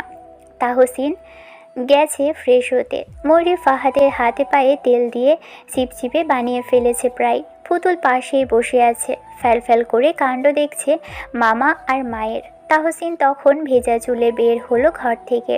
ড্রয়িং রুমে এমন কাণ্ড দেখে নাক সিটকে এলো তার। শালাকে বাঁচাতেই যেন তার আগমন। চট জলদি এগিয়ে এসে বসলো বইয়ের পাশে। ময়ূরী ঠোঁট কামড়ে কাজে মগ্ন ছিল। তাহসিন এসেই একদমে বলল, বেগম সাহেবা, তাদের মাথাটা মুছে দাও, আদনানরা আসবে খানিকক্ষণ পরই।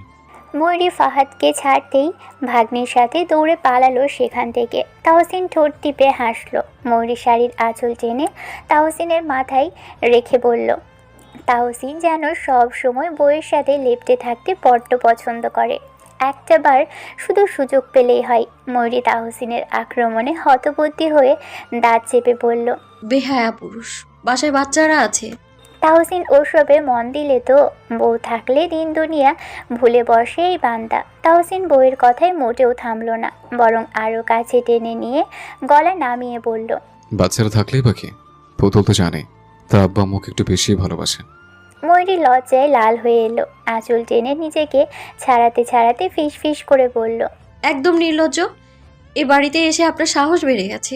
তাহসিন হেসে তার কপালে আলতো একটা চুমু এঁকে দিল। সন্ধ্যার আগ দিয়ে আদনান এলো হাত ভর্তি বাচ্চাদের খাবার নিয়ে। পুতুল চাচ্চু বলেই দৌড়ে গিয়ে কোলে উঠে এলো। আদনান শব্দ করে হেসে উঠল, বলল, আমার পুতুল সোনা কেমন আছো? পুতুল ওর গলা জড়িয়ে ধরে গালে ছোট্ট করে চুমু খেলো। হাত নাড়িয়ে বলল, খুব ভালো আছি। ছোট্ট ফাহাদ তখন দুহাত পিছনে দিয়ে ভোলা ভালা বাচ্চার মতো চুপটি করে দাঁড়িয়ে আছে, মাথা উঁচু করে।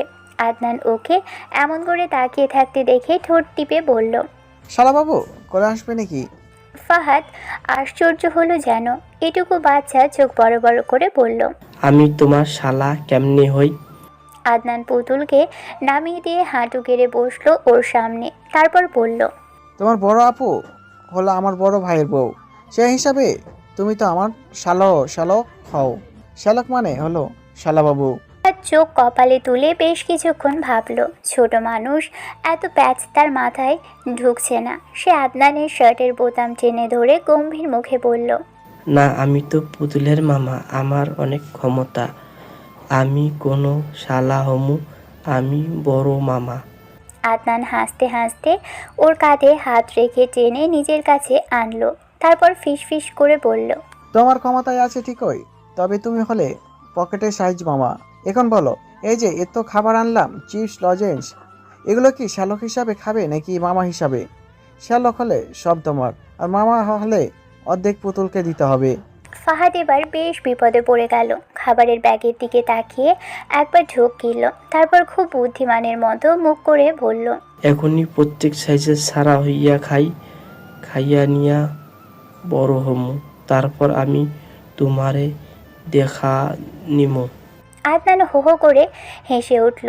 ফাহাদের এমন বাস্তবিক আর লোভী উত্তর শুনে ময়ূরীও আর হাসি চেপে রাখতে পারল না। আদনান ফাহাদকে কোলে তুলে নিয়ে বলল, ঠিক আছে বাঘের বাচ্চা, বড় হয়ে কি করবে সেটা তখন দেখা যাবে, এখন আগে চিপসটা সাবার করো। ময়ূরী মুচকি হেসে বলল, ফ্রেশ হয়ে আসুন ভাইয়া, খাবার দিচ্ছি আমি। আদনান বলল, অফিসেই খেয়েছিলাম ভাবি, রাতে একসাথে সবাই মিলে খাবো। তাহলে আপনি আপনার ঘরে গিয়ে বিশ্রাম নিন। আদনান মাথা নাড়িয়ে নিজের ঘরে ঢুকলো। মনটা বড্ড খারাপ। অফিসে হিমির সাথে একজোট ঝগড়া হয়েছে তার। তাকে পাত্রপক্ষ দেখতে আসবে আজ। একই বাড়িতে থেকেও কিছু করতে পারছে না বেচারা। দোতলা সেই একলা বারান্দাটা এখন আফিয়ার একমাত্র আশ্রয়। এখান থেকে বাহিরের আকাশ দেখা যায়, কিন্তু নিজের জীবনের অন্ধকার দেখা যায় না। মা বাবাহীন এই মেয়েটির জীবনে মাহাতাব ছিল বটবৃক্ষের মতো।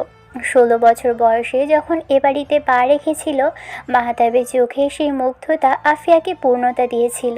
মাহাতাব তাকে অনেক ভালোবাসে, একথা আফিয়া জানে। কিন্তু সেই ভালোবাসার মানুষটি যখন শান্তাকে ঘরে আনলো, তখন 23 বছর বয়সী আফিয়ার পৃথিবীটা চুরমার হয়ে গেল। তবে সবই যে একটা ষড়যন্ত্র ছিল। মেয়েটা দীর্ঘশ্বাস ফেলল। কালকে ময়ূরীরা বাড়ি ছেড়ে যাওয়ার পর বাড়ির কেউ স্বাভাবিক হতে পারেনি। আফিয়া এটাও জানতে পেরেছে মাহাতাব আর শান্তার বিবাহ ভেঙেছে কিছুদিন আগে। রাগের মাথায় মাহাতাব 3 তালাক দিয়েছিল শান্তাকে। আলোচনা হচ্ছে ডিভোর্স পেপার নিয়ে। এত কিছুর মাঝেও তার কোনো অনুভূতি কাজ করছে না আজ। আমার সংসার তো খেয়েই ছাড়লে বড় বউ। হঠাৎ পিছন থেকে শান্তার কণ্ঠস্বর শুনে পিছু ফিরল আফিয়া। আফিয়া শান্ত চোখে শান্তাকে পর্যবেক্ষণ করল। শান্তার উস্কো খুস্কো চুল আর আগুনের মতো জ্বলতে থাকা চোখগুলো তাকে একটুও বিচলিত করল না। সে খুব ধীরস্থিরভাবে মাথায় ঘোমটা টেনে দিয়ে বলল, সংসার কি আর অন্য কেউ খেতে পারে ছোট বউ? মানুষ নিজের সংসার নিজেই তিলে তিলে পোড়ায়। কারো ওপর দায় চাপিয়ে নিজেকে সান্ত্বনা দেওয়া যায়, কিন্তু মুক্তি পাওয়া যায় না। শান্তা দাঁত কিরমির করে এগিয়ে এলো। ন্যাকামি করিস না বড় বউ। মাহাতাব আজ যে আমাকে ডিভোর্স পেপার পাঠাচ্ছে, এর পেছনে তোর কোনো হাত নেই বলতে চাস? তুই জানতিস মাহাতাব তোকে এখনো পাগলের মতো ভালোবাসে, আর সেই সুযোগটাই তুই নিলি। আফিয়া একটা ম্লান হাসি হাসলো। বারান্দার রেলিংয়ে হাত রেখে বাইরে ধূসর আকাশের দিকে তাকিয়ে সে অত্যন্ত ভারী গলায় বলল, ভালোবাসা তো কাচের মতো ছোট বউ, একবার ভেঙে গেলে শত জোড়া দিলেও ফাটলটা রয়েই যায়। যে হৃদয়ে এতদিন আমার নাম লেখা ছিল, সেখানে তুমি জবরদস্তি করে বসতে চেয়েছিলে। মনে রেখো, শরীরের অধিকার জবরদস্তি করে পাওয়া যায়, কিন্তু মনের সিংহাসনটা কেবল ভাগ্যে থাকতে হয়। শান্তা চিৎকার করে উঠল। ভাগ্য? তুই ভাগ্য দেখাস আমাকে? তুই তো একটা এতিম মেয়ে, মাহাতাবের দয়ায় এই বাড়িতে পড়ে আছিস। আফিয়া এবার শান্তার চোখের দিকে সরাসরি তাকালো। তার সেই শান্ত চাহনিতে এমন এক তেজ ছিল যে শান্তা কিছুটা থমকে গেল। আফিয়া বলল, মানুষ যখন হেরে যায় তখন সে অন্যের পরিচয় নিয়ে আঘাত করে। তুমি তো সব পেয়েছিলে, ঘর, বর, প্রতিপত্তি। তাও কেন মাহাতাবকে ধরে রাখতে পারলে না? কারণ তুমি ঘর গড়তে চেয়েছিলে প্রতিহিংসা দিয়ে, ভালোবাসা দিয়ে নয়। যে ঘর মিথ্যার ওপর দাঁড়ায়, ঝড়ের ঝাপটায় তার অস্তিত্ব সবার আগে বিলীন হয়।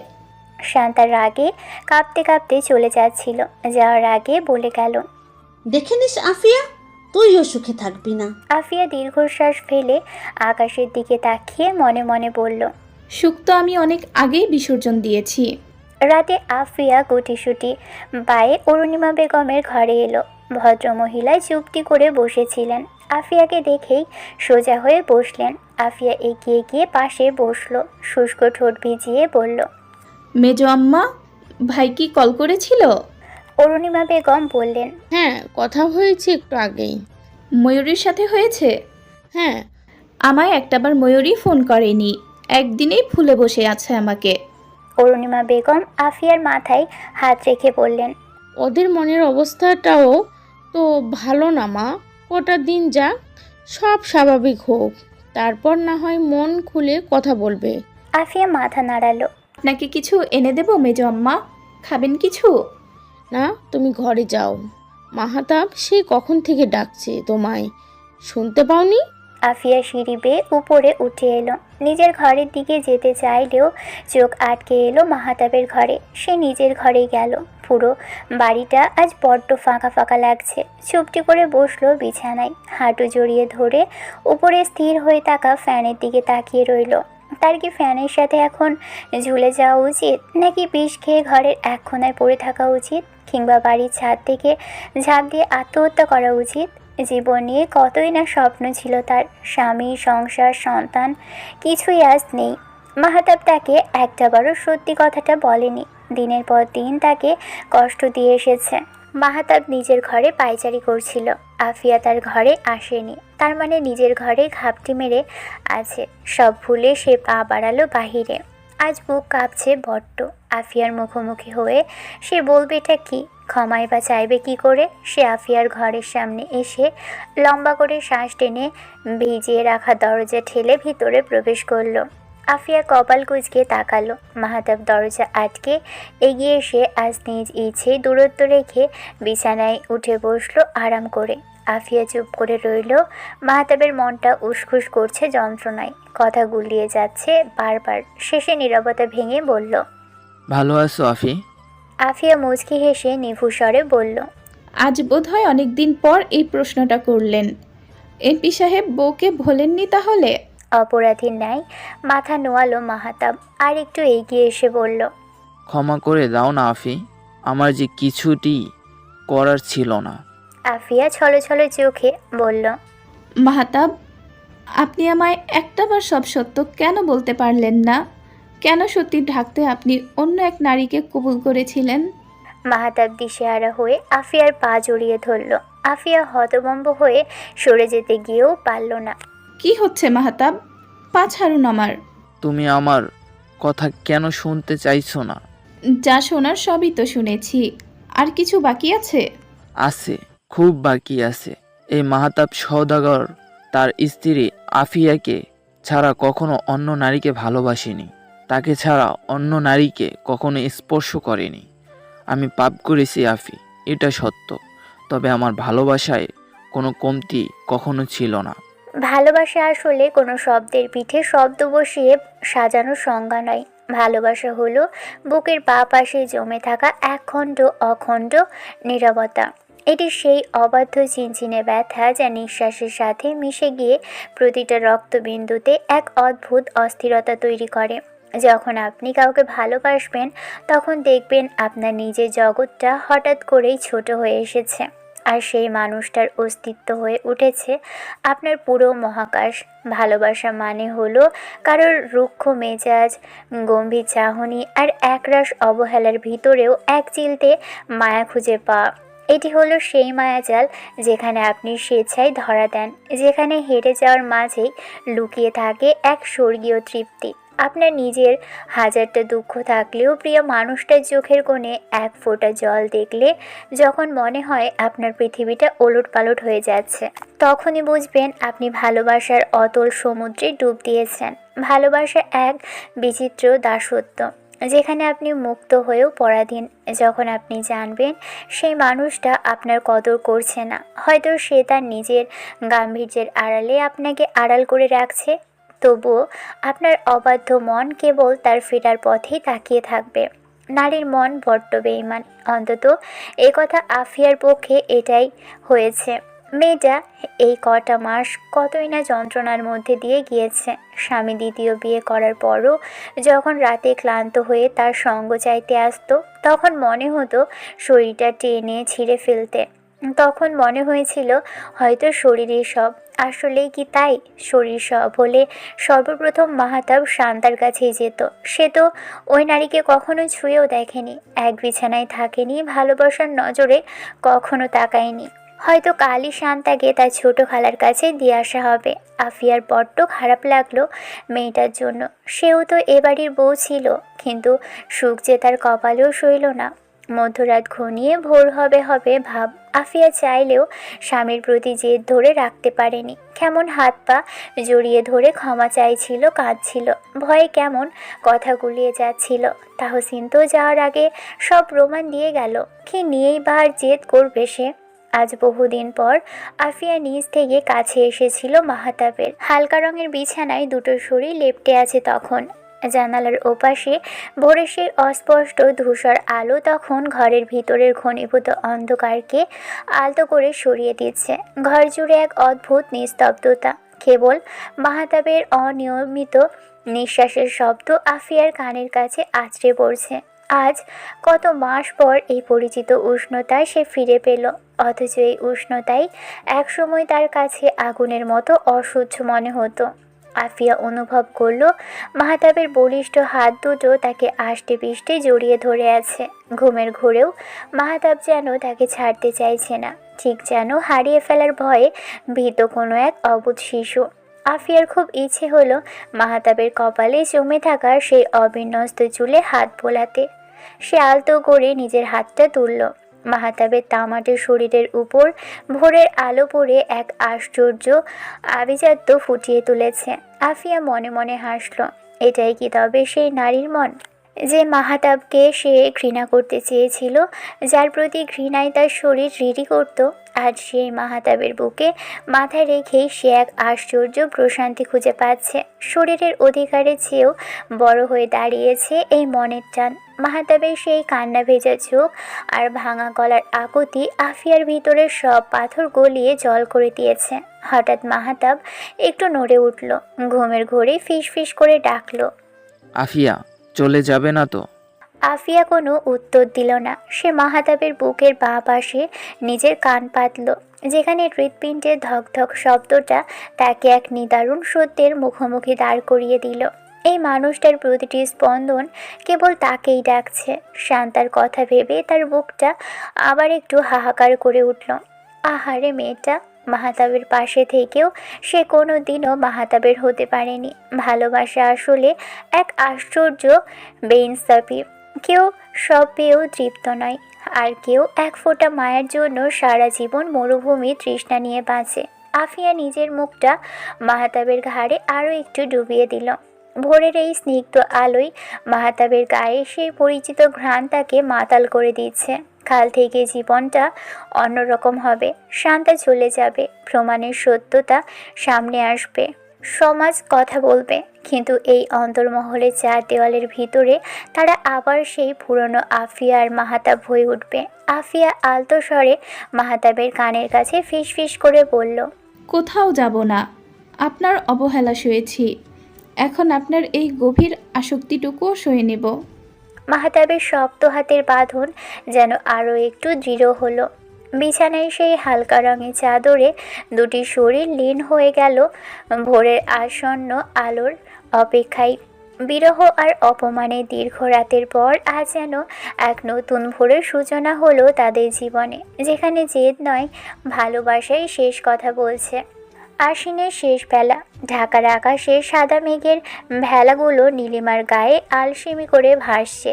শহরের যান্ত্রিক ধুলোবালি জেদ করে তাহসিনের এই ফ্ল্যাটটিতে এখন বিকেলের নরম রোদ এসে পড়ল। তখন এক অদ্ভুত শান্তিতে ভরে উঠল চারপাশ। তাহসিনের এই ফ্ল্যাটটিতে এখনও রঙের হালকা গন্ধ লেগে আছে। ড্রয়িং রুমের কোণে কয়েকটা কার্টুন এখনও খোলা হয়নি। ময়ূরীর পরনে একটা সাধারণ সুতির শাড়ি জড়িয়ে জানালার পর্দাগুলো ঠিক করছিল। বয়স মাত্র 16, কিন্তু এই অল্প বয়সেই তার কাঁধে চেপে যে এক বিশাল সংসারের দায়িত্ব। ময়ূরী টাকর চোখে এখনও কৈশোরের চপলতা লেগে আছে, কিন্তু আঁচলে চাবির গোছে আর কপালে ছোট্ট টিপ তাকে এক পূর্ণাঙ্গ গৃহিণীর রূপ দিয়েছে। ফ্ল্যাটের অন্য পাশে হাসির শব্দ শোনা যাচ্ছে। ফাহাদ মেঝেতে বসে পুতুলের সাথে খেলায় মত্ত। তাহসিন অফিস থেকে ফিরল একগুচ্ছ কদম আর কিছু মিষ্টি নিয়ে। অক্টোবরের এই মাসে কদম মেলা ভার, তবুও সে কোথা থেকে যেন জোগাড় করেছে। দরজা খুলেই সে থমকে দাঁড়ালো। একদিকে তার আদরের ছোট শালা আর মেয়েটির খুনসুটি, আর অন্যদিকে জানালার ধারে দাঁড়িয়ে থাকা তার মায়াবী রূপসী স্ত্রী। তাহসিনের মনে হলো এই ইটের দেওয়ালের ফ্ল্যাটটি আজ আসলেও একটি ঘর হয়ে উঠেছে। তাহসিন ধীর পায়ে ময়ূরীর পিছনে গিয়ে দাঁড়ালো। ময়ূরী চমকে গিয়ে তাকাতেই তাহসিন হাসি মুখে ফুলের তোড়াটা এগিয়ে দিল। ময়ূরী লজ্জায় মাথা নিচু করলো। আদনান তখনও ফেরেনি বাসায়। ময়ূরী ঘরে ঢুকলে তাহসিন পিছু যায়। ময়ূরী ফুলের তোড়াটা বিছানার এক কোণায় রেখে বলে, আপনার ভাই তো খাওয়া দাওয়া ছেড়ে দেবদাস হয়ে ঘুরছে। তাহসিন দীর্ঘশ্বাস ফেলে বলল, আমার কিছু করার নেই, হেমিকে আজ বাসায় রেখেছে, দেখি একটাবার কথা বলে। ময়ূরী মাথা নেড়ে সায় দিল। রাতের জন্য ছুটল রান্নাঘরে। রান্না তেমন জানে না বলে তাহসিন ফ্রেশ হয়ে এসে দুজন মিলে যা পারলো তাই করলো। ড্রয়িং রুম থেকে তখন বাচ্চাদের খিলখিলিয়ে হাসার শব্দ শোনা যাচ্ছে। তাহসিন হাসলো মনে মনে। রান্নার ফাঁকে ময়ূরীর কানের লতি ছুঁয়ে বলল, বেগম সাহেবা, আমায় বাবা ডাক শোনাবেন কবে? এমন সময় তাহসিনের এহেন কথায় মেয়ে এলো। মেয়েটা চোখ পাকিয়ে বলল, বড্ড বেহায়া হয়ে যাচ্ছেন অফিসার। তাহসিন ঠোঁট টিপে হাসলো। রাতে বাসায় হিমি এলো। আদনান চুপচাপ খাবার খাচ্ছিল। সবার খাওয়া দাওয়া শেষে তাহসিন হিমির সাথে বসলো ড্রয়িং রুমে। মেয়েটার মুখ ভার। লম্বা শ্বাস টানলো তাহসিন। বলল, দেখো, জোর দিয়ে তো কিছু বলতে কিংবা করতে আমি পারবো না, কিন্তু তুই তো জানিস আদনান তোকে ঠিক কতটা ভালোবাসে। হিমি বলল, এই ভালোবাসা আমি কবুল করি কিভাবে? তুই নিজে একটাবার ভেবে বল, ওর আর আমার বয়স দেখেছিস? বয়স দিয়ে ভালোবাসা হয় না। মুখে বললে এটা হয় না তাহসিন। আমার পরিবার আছে, ওর পরিবার আছে, আর লোকেই বা কি বলবে? নিজের চেয়ে ছোট একটা ছেলেকে আমি বিয়ে করেছি, ছেলে পাইনি বলে ওকে ফাঁসিয়েছি। আশ্চর্য, লোকে তোতে দুবেলা খাবার দিয়ে যাবে, আর ফ্যামিলিকে বুঝিয়ে বললেই বুঝবে। আমি আদনানের মা বাবার সাথে কথা বলবো। আর আমার? তাহসিন শান্ত হলো, বলল, শুধু বল তুই কে চাস, আদনানের সাথে সংসার করতে পারবে? হিমি উত্তর দিল না। আদনান ওর ঘরের সামনে বুকে হাত গুজে দেওয়ালে হেলান দিয়ে দাঁড়িয়েছিল। হিমি নীরবতা দেখে যেন উত্তর খুঁজে নিল নিজেই। হনহন করে এগিয়ে এসে হঠাৎ হিমির হাতটা খপ করে ধরে ফেলল। ভরকে গেল সবাই। হিমি আশ্চর্য হয়ে বলল, হাত ধরেছিস কেন? আদনান উত্তর না দিয়ে তাহসিনকে বলল, কাজী অফিসে চল, ওর এই বালের ঢং আর সহ্য হচ্ছে না আমার। তাহসিন কপাল গুজকে গম্ভীর স্বরে বলল, তুই পাগল? ফ্যামিলিকে না জেনে বিয়ে করবে? তুই যাবি কি না? হিমি চিৎকার করার জন্য মুখ খোলার আগেই আদনান হঠাৎ কোলে তুলে নিল হিমির শুকিয়ে যাওয়া পাতলা শরীরটা। আটকে উঠল মেয়েটা। ময়ূরী হতভম্ব হয়ে তাহসিনের শার্ট ঝাঁকিয়ে বলল, আপনার ভাই আপুকে নিয়ে চলে যাচ্ছে তো? তাহসিন দীর্ঘশ্বাস ফেলে বউ বাচ্চা নিয়ে বের হলো বাসা থেকে। কি আর করার, কাজী অফিসের সামনে দাঁড়িয়ে আছে ওরা। হিমি কেঁদে কুটে বেহাল অবস্থা বানিয়েছে নিজের। গালের মধ্যে আদনানের দানবীয় হাতে ছাপ বসে আছে। কি মারটাই না মারল। খানিকক্ষণ আগে যে আদনানের মুখ দিয়ে গম্ভীর, সেই আদনান এখন বাচ্চাদের মতো হই হুল্লোড় করছে একা একাই। মিষ্টি কিনে এনে খাওয়াচ্ছে রাস্তার বাচ্চাদের। ময়ূরীর মায়া হলো হিমির উপর। আহারে, তাকেও এভাবে জোর করা হয়েছিল, কিন্তু এখানে ব্যাপারটা ভিন্ন। হিমি আদনানকে ভালোবাসে, তবে ময়ূরী তখন তাহসিনকে ভালোবাসতো না। সে ঘাড় উঁচু করে পাশে তাকালো। তাহসিন প্যান্টের পকেটে হাত গুজে দাঁড়িয়ে আছে, বাচ্চা দুটো আদনানের সাথে। ময়ূরী একটু শরীর ঘেঁষে দাঁড়ালো ওর। তাহসিন চোখ নামিয়ে ময়ূরীর দৃষ্টিতে দৃষ্টি মেলালে ময়ূরী বলে, আমার ভালো লাগছে না, বাসায় যাব কখন? তাহসিন ময়ূরীর কাজ জড়িয়ে ধরে বলল, আদনানের ঘরে কাজ চলছে, শেষ হলেই যাব। বলতে বলতেই আকাশ ভেঙে বৃষ্টি শুরু হলো। আদনান, ফাহাদ আর পুতুলকে নিয়ে দৌড়ে গিয়ে গাড়িতে উঠল। খানিকক্ষণ পর এসে হিমিকে টানতে টানতে নিয়ে গেল। অথচ খোলা আকাশের নিচে তখন এক দম্পতি দাঁড়িয়ে, দুজনেই ভিজে একাকার হয়েছে। তখন রাস্তা ফাঁকা হয়ে এসেছে কয়েক মুহূর্তেই। রাত যে তখন অনেক হয়েছে। তাহসিন গলা বাড়িয়ে আদনানকে বলল বাচ্চাদের নিয়ে বাসায় চলে যেতে। আদনান বিনা বাক্যে রওনা হলো। গাড়ি ঘুরতেই ময়ূরী বলল, হেঁটে যাই, চলুন। তাহসিন মুচকি হেসে হাত ধরে ওর পাশাপাশি হেঁটে যায় শহরের সেই পিচঢালা রাস্তায়। ময়ূরীর গায়ে সেই বাসন্তী রঙা শাড়ি লেপটে এসেছে গায়ে। তাহসিন যে বড্ড অধৈর্য পুরুষ। বউ বলতে যে লোকটা পাগল, সেই লোক এই বৃষ্টি ভেজা রাস্তায় বইয়ের এই সৌন্দর্যে প্রকৃতির সাথেও ভাগ করে নিতে নারাজ। বলিষ্ঠ হাত জোড়া হঠাৎ করেই কিশোরীর সর্বাঙ্গ তুলে নিল। ময়ূরী লাজে সিটিয়ে এলো তাহসিনের বুকে। নববধূর ন্যায় কোলে তুলে নিয়েছে তাহসিন। ঠোঁটের কোণে সেই মিষ্টি হাসিটুকু চওড়া হয়েছে বধূর লাজ দেখে। বিয়ের এতগুলো মাস পেরোলেও সে প্রথম দিনের মতোই কাছে গেলে যেমন মুখখানা লাল হতো, ঠিক আজও তেমন রক্ত জমার ন্যায় গাল লাল হয়ে এসেছে। ময়ূরী চোখ তুলে একবার তাকালো তাহসিনের মনোমুগ্ধকর সেই দৃষ্টির দিকে। নিচু স্বরে বলল, অমন করে তাকাবেন না। তাহসিন বলল, তাহলে কি হয় বেগম সাহেবা? মৃত্যু হয়। আপনার ওই দৃষ্টি জোড়ায় 1000 বার খুন হয়েছি আমি। তাহলে আজ আরেকবার একটু অন্যরকম ভাবে খুন করবো তোমায়, ভালোবাসবে আমার মতো করে। ইস, কি বাজে কথা। তাহসিন শব্দ করে হাসল। বলিষ্ঠ সেই দেহের এক কোণে এক কিশোরী ছোট্ট দেহ লুকিয়ে আছে। লাজে গুটিয়ে নিয়েছে নিজেকে। তাহসিন একবার বউকে দেখে হঠাৎ কণ্ঠে স্বর টানলো নরম করে, হালকা হাওয়ার মতন চাইছি এসো এখন, করছে তোমায় দেখে অল্প বেইমানি মন, বাঁধব তোমার সাথে আমি আমার জীবন, আমি তোমার কাছে রাখবো আজ মনের কথা হাজার, দিয়ে তোমার কাজল রাখবো আজ সারা দিনটা আমার। তুমি বৃষ্টি হয়ে নামলে, তুমি বৃষ্টি হয়ে নামলে, আর কমলো চিন্তা আমার। বৃষ্টির শব্দের ভিতর তাহসিনের কণ্ঠটা থেমে যেতেই ময়ূরী নিঃশ্বাস ফেলল ধীরে। শহরের আলো, ভেজা পিচঢালা রাস্তা আর এই গানের রেশ, সব মিলিয়ে মুহূর্তটা যেন স্বপ্ন আর বাস্তবের মাঝামাঝি কোথাও আটকে রইল। তাহসিন ময়ূরীর নাকে নাক ঘষে বলল। ময়ূরী তখন আশ্চর্য হয়ে তাকিয়ে আছে মানুষটার দিকে। তাহসিন শেষবার ময়ূরীর কানের কাছে ফিসফিস করে বলল, শোনো মেয়ে কিসের বধূ, এ মেঘলা আকাশ আর বৃষ্টির ঘ্রাণে আজ তোমার মৃত্যু হবে আমার ছোঁয়ায়। আমার ছোঁয়া আমার দৃষ্টির মতোই নিষ্ঠুর। আদনানের ঘরটা আজ ফুল দিয়ে মুড়িয়ে ফেলা হয়েছে। তাহসিন অফিসের লোক দিয়ে কাজ করিয়েছে যতটুকু সময় পেরেছে। এরই মধ্যে হতছাড়া দুটো ফ্যামিলির অনুমতি না নিয়েই আকাম করে বসে আছে। ময়ূরী হাজার